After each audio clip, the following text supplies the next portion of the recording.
Okay, we're kicking off the tournament practice, well, at least when Magic Online gets in gear. We have won the dice roll and we would like to play first. Yes, what do we have? We have 3 lands, lightning strikes, shocks and helix. So we have a really good hand against a fast aggro deck. We'd probably like something more permanent to be against the slower decks, but I can't see any reason to mulligan this. I'm going to keep it. So the question is, on turn 1, do I want to play a temple or keep land up for shock? And there's not really many decks where I'd want to necessarily shock on turn 1, especially being on the play. So I'm gonna play a temple. Could just be wrong because I don't know what he's put. I know what the hand's missing. I don't think we need this Searing Blood. We have lots of ways to interact with cheap creatures. Obviously, Searing Blood's better than any of the shocks if they have the Elvish Mystic, but I have an upkeep tree for some reason.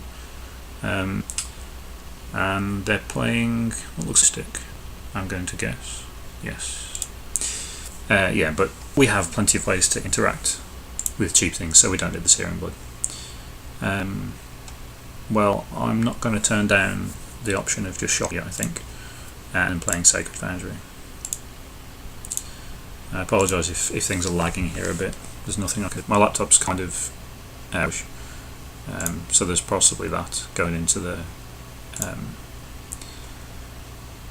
mix as well. But yeah. So that no. So I'm not sure what he's playing. I mean, we're in tournament practice, so they could literally be playing anything they like here. I'm just going to play a land and pass.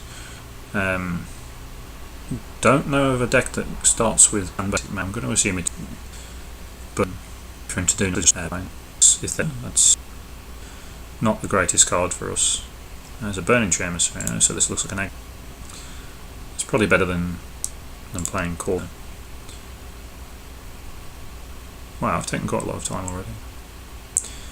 Just a Burning Tree Emissary. Okay, so at this point I'm just going to point, I think, Lightning Strike at my opponent. It kind of goes against my natural instincts, but that's kind of the way the deck works. You're from dying in the process. It's fairly straightforward like that. Emissary doesn't pose any sort of reasonable clock on its own, and I have Helix anyway, so I don't really necessarily need to kill it. We'll see what happens here. It's a Burning Tree. Yeah, I can have the mana. Goes into Gorklan Rampager. Okay, well that's a reason to have a stop at the end of my first main phase. I'm just going to take 2, I think. He's offering 8 a turn now, and I can't offer 8 a turn. I can offer 4 a turn, so I think the best thing to do would be to cast Lightning, not Lightning Helix, War Leader's Helix at this Gorklan Rampager.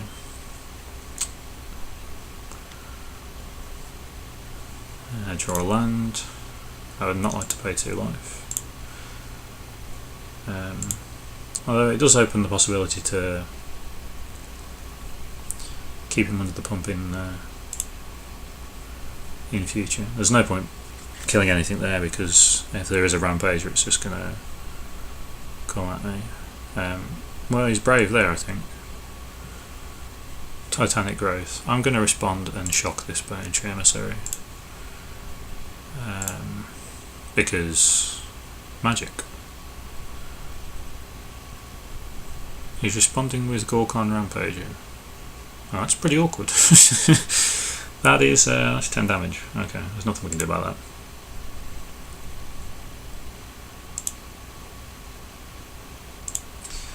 Yeah, that's kind of awkward. Oh well, I'm going to Skullcrack anyway. He's turned to 1 card, and so are we.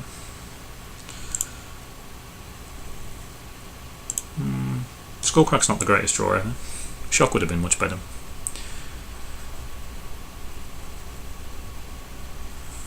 He's going to attack us down to 6. Again, I'm just going to pull the trigger on the Stoke if he goes for any nonsense here.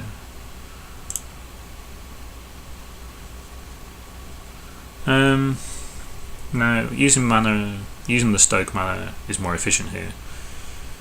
But then I don't have a removal spell for the attack next turn with some sort of random pump thing. He's got oodles of stuff in his hand, so I don't know. Don't really know here.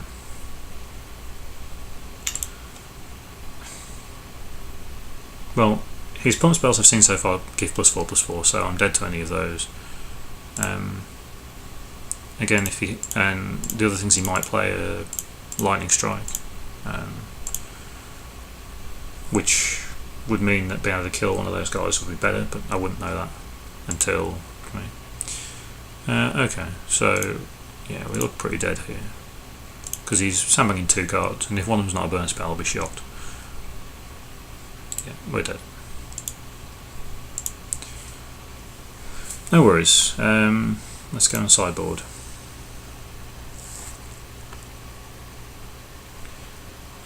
So he's a red-green aggressive deck. So we're going to want these Fire Dancers without shadow of a doubt. Do I want the Flames? I didn't see any. I saw an Elvish Mystic. Sorry, Elvish Mystic, Burning Tree, and Gorklan. Good question. Let's look at what I could board out. Well, he seems the most aggressive deck, so I really want to not have to. I want this Serum thing. I really want to not have to have anything that doesn't target his creatures. So that suggests to me Boros Charms and Skullcracks can come out. So now we're 2 cards short. So a Flames of the Firebrand and I could play a Chain to the Rocks, or I could play a Boros Charm.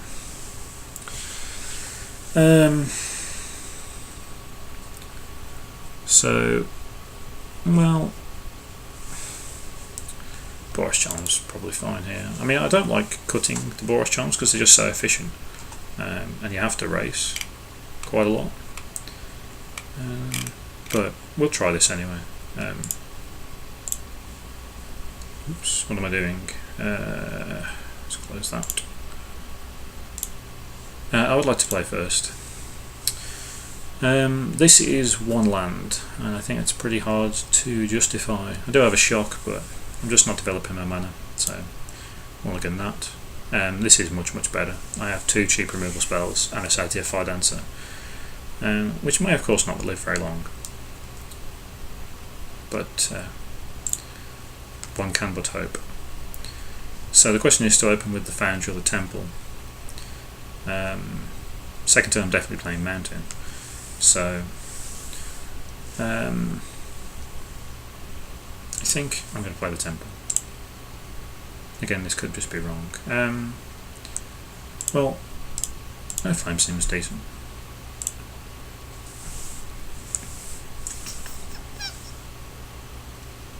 I probably should F6 there. I've never been one for the keyboard shortcuts.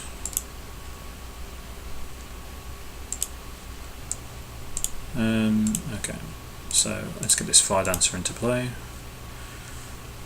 and see how that goes. So, situation, Searing Blood is going to take out 2 guys, so it's just going to Lightning Strike it. That seems absolutely fair. That's a really tough card for him to deal with. And I'm drawing a Searing Blood, that's fine. If he doesn't have cheap creatures, I'll look pretty silly, but I mean, I don't see how he's going to pressure me enough without the cheap creatures. So,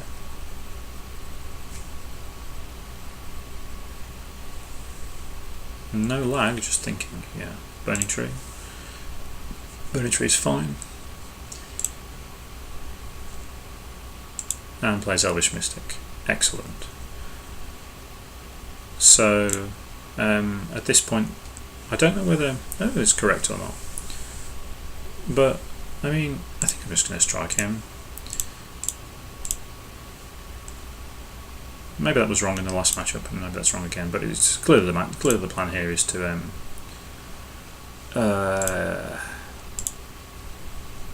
kill these with Flames of the Firebrand, and hope that I've worked Magic Online correctly. That was pretty good. I guess he's a 4-card deck. Strikes, Mystics, Trees, and aha, right. That's kind of scary actually. I'd like a shock and a land off the top. So he's short on mana. He's better Generator Servant. Could make a 4-drop. Not really quite sure. I'd like to make this Phoenix, but I don't see the problem with Searing Blood in this. I think it's just the safe thing to do.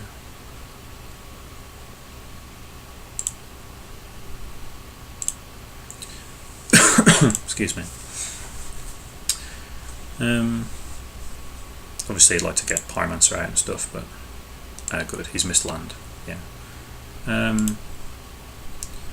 Well, we drew Fire Dancer again.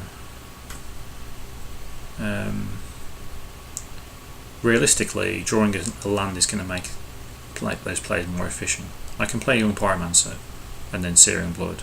I think Fire Dancer is a better option, but I'm going to bank on drawing a land. People can tell me that's wrong. I'm absolutely fine with that. There's no real logical justification for what I did there.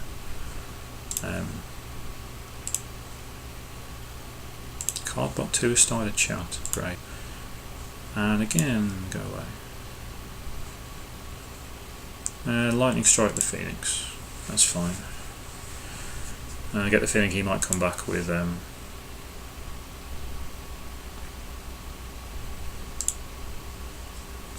okay, he keeps missing land. That's great for us. Right, well, I guess we'll get Pyromancer into play.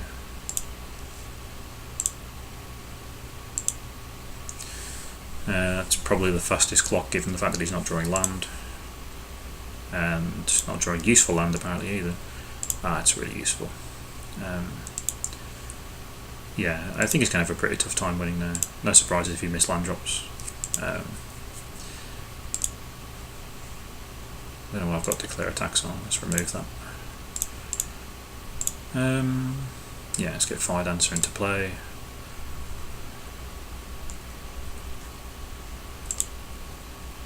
He's still missing land drops. Excellent. Let's just attack then. I don't think there's any random flash guys that can wreck me there. Even so, I've got 2 Searing Bloods, so it seems alright. Let's get the Pyromancer in.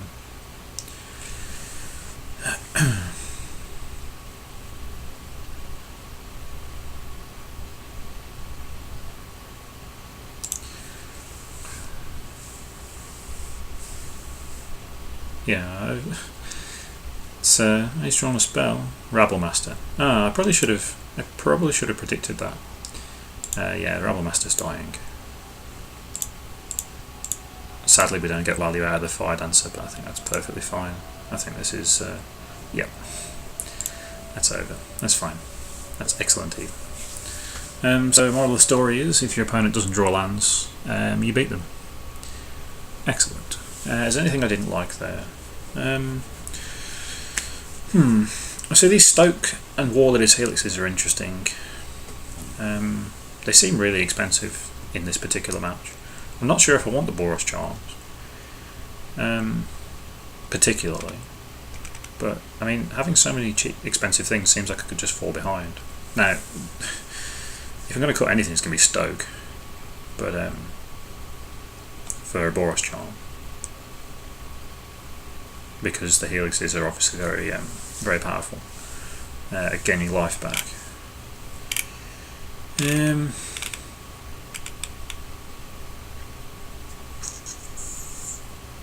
I can't really see. No, I mean he has Skull Clans. If he just makes one of those, I need potentially to answer it. So we'll see. Go away.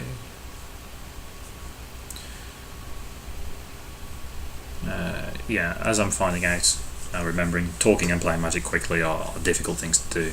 Some people have a knack for it. I won't name any names. He knows who I mean. But have we got some lag here? Not sure.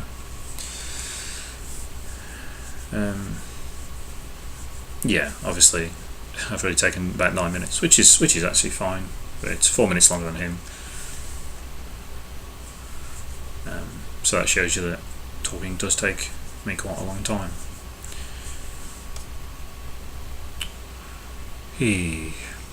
Where's he gone to? Let me just pause this for a sec.